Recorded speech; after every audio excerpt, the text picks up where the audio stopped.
ayda canğa yakınsın. Anlatırlık gülgel, sine uyulay gülgel, sinde ağırlık bana diyardan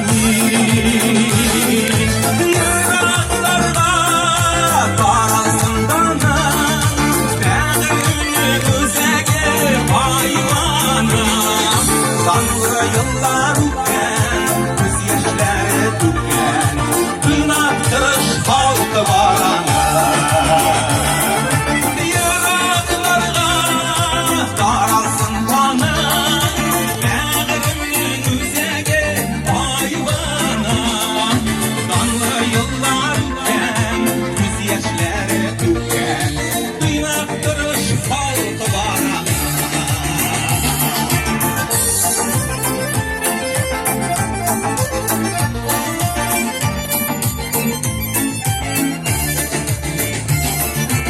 Böyle uylar ahdi muramına, canğa şifa azan kavuşur.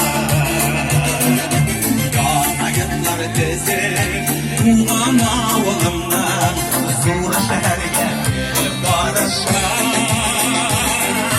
Yıraklarga karasın tanım, yüreğim dilgede hayvana.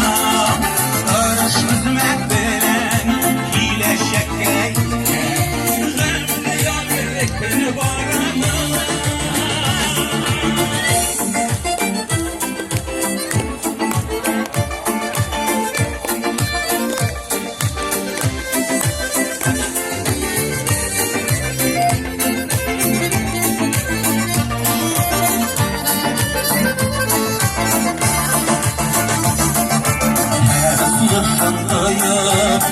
Yaşım ağalımdan, zülfüyle gelip barışır.